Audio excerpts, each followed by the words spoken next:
गांव वालों का बुद्धू कैसे बन गया नरेंद्र गिरी। बुद्धू से महंत नरेंद्र गिरी बनने की अनसुनी कहानी। साल 2001 में प्रयागराज में ही गंगा पार इलाके में सराय ममरेज के छतौना गांव में एक फोन आया। दूसरी ओर से आवाज आई कि डॉक्टर साहब, मैं महंत नरेंद्र गिरी बोल रहा हूँ, कैसे हैं आप। ये सुनकर नरेंद्र गिरी के मामा अचंभित हो गए। बोले, मैं किसी नरेंद्र गिरी को नहीं जानता, आप कौन हैं। फिर हंसते हुए आवाज आई, मामा मैं बुद्धू हूँ, मैंने संन्यास ग्रहण कर लिया है, सारे संस्कार पूरे हो गए हैं, सिर्फ घर से भिक्षा लेने की परंपरा पूरी करनी है, उसे आपको करवाना है। भिक्षा की प्रक्रिया पूरी होने के बाद कह दिया कि अब आप लोगों से मेरा कोई संबंध नहीं है। नरेंद्र गिरी का ननिहाल प्रयागराज के फूलपुर के पास गिरदकोट गांव में था। उनका बचपन नाना के घर पर ही बीता।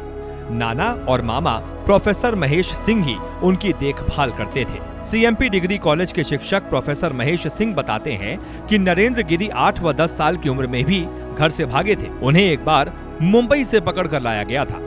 उसके बाद से ही वो ननिहाल में रहे और वहीं से वो भाग गए। उनके पिता भानु प्रताप सिंह राष्ट्रीय स्वयंसेवक संघ के सदस्य रहे हैं और उन्हें इस बात का अंदाजा नहीं था कि बुद्धू एक दिन घर से भागकर सबसे बड़ा संत बन जाएगा। परिवार ऐसा दावा करता है कि आखिरी बार मुलाकात माघ मेले के दौरान प्रयागराज में हुई थी, फिर सीधे मौत की खबर मिली। नरेंद्र गिरी 6 भाई बहन हैं, जिनमें 3 भाई और 2 बहनें हैं। नरेंद्र गिरी जी अपने 6 भाई बहनों में तीसरे नंबर पर थे। बड़े भाई की शादी की बात तय होने के बीच ही गिरी जी ने 1983 में घर छोड़ दिया था। उसके बाद श्री निरंजनी अखाड़ा में कोठारी दिव्यानंद गिरी की सेवा में लग गए। सियासत के साथ महंत का पुराना साथ रहा है, चाहे वो प्रधानमंत्री नरेंद्र मोदी हो या यूपी के सीएम योगी आदित्यनाथ। राम मंदिर मामले में भी महंत की भूमिका को भुलाया नहीं जा सकता।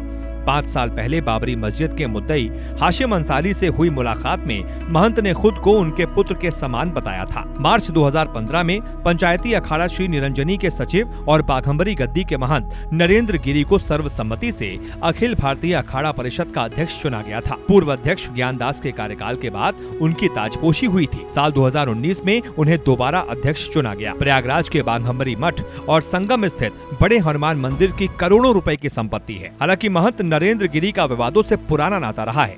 साल 2012 में सपा नेता और हंडिया से विधायक रहे महेश नारायण सिंह के साथ उनका विवाद हुआ था। साल 2015 में ही उन्होंने सचिन दत्ता नाम के एक रियल एस्टेट व्यवसायी को महामंडलेश्वर की उपाधि दे दी थी। 17 नवंबर 2019 को पंचायती अखाड़ा श्री निरंजनी के सचिव महंत आशीष गिरी की भी संदिग्ध स्थिति में मौत हो गई थी। इस घटना के बाद कुछ लोगों ने महंत नरेंद्र गिरी पर भी सवाल उठाए थे। साल 2004 में मठ बाघंबरी गद्दी के महंत बनने के बाद नरेंद्र गिरी का सबसे पहला विवाद तत्कालीन डीआईजी आरएन सिंह के साथ हुआ था। ये विवाद भी जमीन से ही जुड़ा था। दरअसल आरएन सिंह से जमीन बेचने के मामले में पैसों को लेकर कुछ विवाद हो गया था। इसके बाद डीआईजी ने मंदिर के सामने कई दिनों तक धरना दिया था। तत्कालीन मुख्यमंत्री मुलायम सिंह यादव को इस मामले में हस्तक्षेप करना पड़ा था। उन्होंने आरएन सिंह को सस्पेंड कर दिया था, तब जाकर मामला शांत हुआ था। लेकिन आज नरेंद्र गिरी नहीं है और सबको लगता है कि उनके साथ बहुत गलत हुआ, जिसकी पारदर्शिता से जांच होनी चाहिए।